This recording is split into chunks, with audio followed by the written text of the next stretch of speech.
के हमारे bill amendment में जो खिलाफ सेंट्रल गवर्नमेंट कर रहे हैं, वो उसमें आपको हम चेतावनी देने के लिए गांधी मैदान में आए हैं। नीतीश कुमार का वोट नहीं देंगे। हम जितने भी मुसलमान हम लोग वोट किसी कीमत पर नहीं देंगे। चुनाव में असर बहुत भारी पड़ने जा रहा है। हमारे सरकार अगर नहीं चेतेंगे, हमारे वक्फ बोर्ड अमेंडमेंट के खिलाफ जो है अगर सुधार नहीं लाएंगे, तो आने वाला दिन में ईंट का जवाब पत्थर से हम लोग देंगे। पसीना बहाने के लिए आए हैं, अगर खून बहाने की जरूरत पड़ेगा तो इसी गांधी मैदान में आएंगे।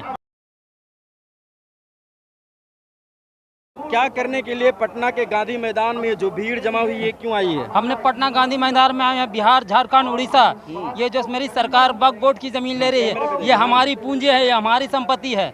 इसको हम अपना मसला हम अपने खुद समझेंगे। इसमें सरकार हमारे साथ कोई इंटरफियर, कोई समझे दखल अंदाजी नहीं दे सकता है। इसीलिए मैं यहाँ आया हूँ।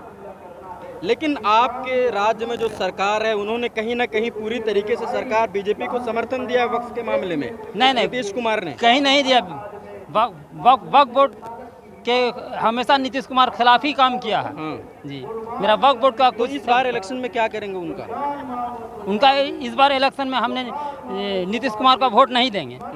हम जितने भी मुसलमान हम लोग वोट किसी कीमत पर नहीं देंगे। इसलिए हम लोग को वक्फ की ज़मीन जो है मेरा अपनी संपत्ति है, उसको हमको सरकार ले रहा, इसलिए हमने नहीं देंगे। लेकिन सरकार तो कह रही है कि इसके थ्रू मतलब हम ये कि जो हड़पा हुआ जमीन उससे छीनकर आम मुसलमानों को देंगे, ये कहते हैं। वो कहने से कहा कि जब देंगे तब ना, देंगे तभी तो बोलते हैं सरकार हमारे बहुत कुछ डिस्ट्रीब्यूट करने का साजिश किया जा रहा है। मेरा नाम मोहम्मद परवेज आलम गुड्डू, एडवोकेट इस्लामपुर। लेकिन सरकार ये कह रही है कि वक्फ बोर्ड में जो भ्रष्टाचार हुए हैं, जो अमीर मुसलमानों ने लिए हैं, उसको छीन करके हम गरीबों को देंगे। सरकार रूल ऑफ मुस्लिम ममालिक को डिवाइडेशन रूल में जा रहा फंसाने। यहाँ कोई ना बड़ा है ना कोई छोटा है, ना कोई बड़े हैं ना कोई छोटे हैं, ना आगड़ा है ना कोई पिछड़ा है। ये मेरी अपनी पुश्तैनी संपत्ति है। वक्फ बोर्ड ने, हमारे पूर्वजों ने हमारे अपने आइन कानून और विकास के लिए, मदरसा के लिए, यूनिवर्सिटी के लिए, पढ़ाई के लिए, शिक्षा दीक्षा के लिए, ये मुहैया कराने के लिए हमारे लोगों के पूर्वजों ने हमारे लोगों को दिया है। ये मेरा इंटरनल मामला है। ये इंटरनल मामला है। मेरा मामला कौन मुतवल्ली क्या कर रहा है, नहीं कर रहा, उसको देख रेख हम भी करेंगे, हम करेंगे। ये हमारे देखने का अधिकार है, ये आपका सरकार का अधिकार नहीं है। मेरी प्रॉपर्टी है। हम प्रॉपर्टी में अपने चारों भाई में क्या डिवीजन करेंगे, ये मेरा अख्तियार है। आपका इंटरफेयर करने का अख्तियार नहीं है। इसलिए सरकार सोची समझी साजिश के तहत माइनॉरिटी के संपत्ति को हड़प करने का साजिश कर रहा है। इसको हम लोग साजिश को नाकाम करेंगे और ऐतिहासिक मैदान गांधी मैदान को भरने का वक्फ बोर्ड बिल अमेंडमेंट के खिलाफ हम लोग आए हैं कि अगर भविष्य में ये सरकार नहीं चेतेगी तो मैं इनका ईंट का जवाब पत्थर से दूंगा। और मैं, मेरे सामने कोई नहीं होगा, मैं ईंट का जवाब पत्थर से दूंगा, चूंकि मेरा इंटरनल मामला है।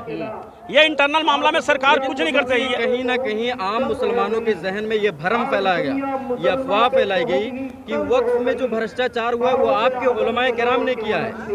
ये एक मिनट, इसकी सच्चाई क्या है? इसकी सच्चाई कहीं ना कहीं दूरगामी चश्मा से कहीं ना कहीं सही और गलत अपने इंटरनल फैमिली में होते रहता है। ये मेरी निजी प्रॉपर्टी है। आपका न्यास बोर्ड है, यास बोर्ड जो है, उसमें कोई माइनॉरिटी आपका सदस्य है। मेरे बोर्ड में, मेरा बोर्ड मेरा ऑन बोर्ड है। ये देख रेख सरकार अंडरटेकन है। आपको मन है तो आप देखिए, न मन है तो न देखिए। ये मेरी प्रॉपर्टी है, ये मेरी पूर्वजों का जागीर दिया हुआ है। मुसलमानों को वक्फ के लिए, मुसलमानों के लिए पढ़ाई शिक्षा दीक्षा के लिए, मुसलमानों के जो गिरता हुआ मियार है, मदरसा है, उसको उठाने के लिए। अब इसमें कहीं पर दिक्कत है तो दिक्कत है तो हम लोग इंटरनल यहाँ पर कमेटी है, उसको देख रेख करेगा। अच्छा, आप लोग एक तरफ कहते हैं कि हमने वक्फ किया है ज़मीनें अपनी मदरसे मस्जिदों के लिए, प्रधानमंत्री मोदी मंचों से कहते हैं कि मुसलमान पंक्चर बनाते हैं। मुसलमान पंक्चर बनाते हैं तो वे देख न लिए कि अभी पाकिस्तान का युद्ध हुआ तो कुरैशी क्या किया। ये पंक्चर वाला प्रोडक्शन है। अभी जो भी मिसाइल चल रहा है इकबाल का, वो मुसलमान पंक्चर बनाने वाला नहीं, मिसाइल भी बनाने वाला है। और इस मिसाइल से जवाब दिए हैं हम अपने करारे पड़ोसी देश को, पाकिस्तान को। इसका असर चुनाव में पड़ेगा बिहार चुनाव? क्या ये जो प्रदर्शन हो रहा है आज, बड़ा प्रदर्शन है वक्फ बोर्ड को लेकर के, इसका चुनाव में कितना असर पड़ेगा? क्या चुनाव में असर बहुत भारी पड़ने जा रहा है। हमारे सरकार अगर नहीं चेतेंगे, हमारे वक्फ बोर्ड अमेंडमेंट के खिलाफ जो है अगर सुधार नहीं लाएंगे तो आने वाला दिन में ईंट का जवाब पत्थर से हम लोग देंगे। इसीलिए हम लोग यहाँ पे आए हैं। नीतीश कुमार की बात कर रहे हैं जी तो जी जवाब दिया जाएगा? जी जी बिल्कुल जवाब दिया जाएगा, चूँकि वो आप सरकार के साथ हैं, आप सही दिशा निर्देश नहीं दे रहे हैं, आप सही दिशा निर्देश नहीं दे रहे हैं। है कि मुसलमान पूरी तरीके से हमारे साथ खड़े हैं।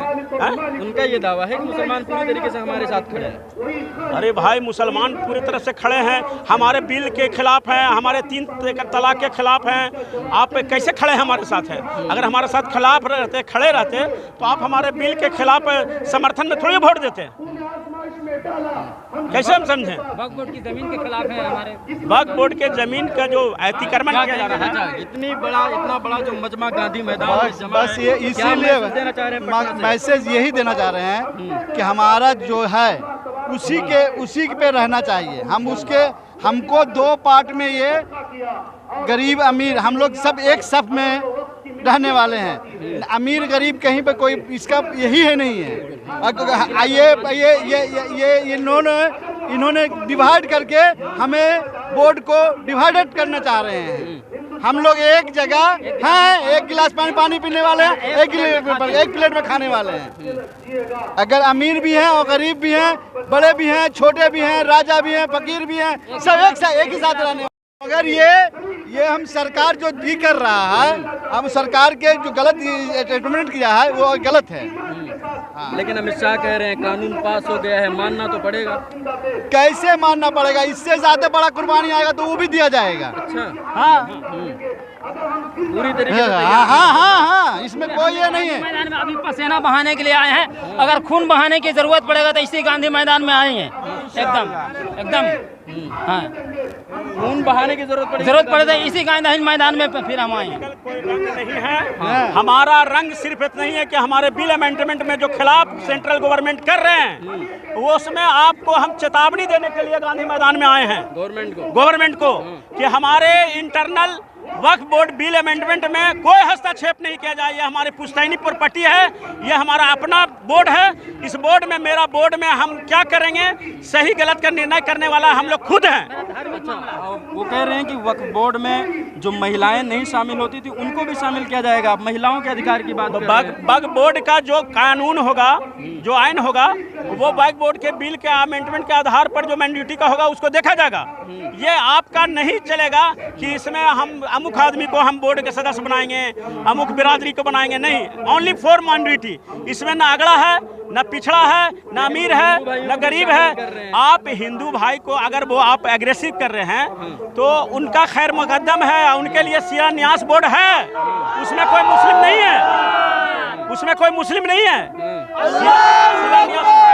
शिलान्यास बोर्ड में कोई मुस्लिम नहीं ना है। हम उसमें नहीं जाने के लिए कहते हैं, हम जाने के लिए कहते हैं। शिलान्यास बोर्ड में महावीर सोसाइटी जो है उसमें हम जाने के लिए कहते हैं, नहीं ना कहते हैं। तो हमारा वक्फ बोर्ड जो है हमारे पूर्वजों का दिया हुआ संपत्ति है, और उस संपत्ति का देखरेख वक्फ बोर्ड का जो कानून है, दायरा है, उसमें लोग देखने के लिए तत्पर हैं। उसके लिए हर चीज़ के कद्दोकाबिज के लिए हम लोग तैयार हैं।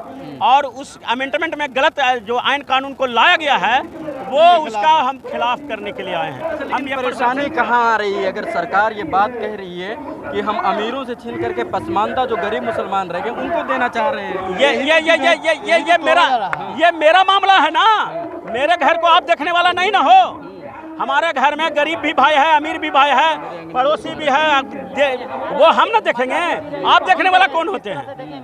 ये मेरी माइनॉरिटी का संपत्ति पूर्वजों का दिया हुआ है, उसको हम लोग नहीं देखेंगे। अगर कोई मुतवल्ली अगर गलत है या सही कर रहा है उसको हम लोग देखेंगे, उसको हम लोग देखेंगे।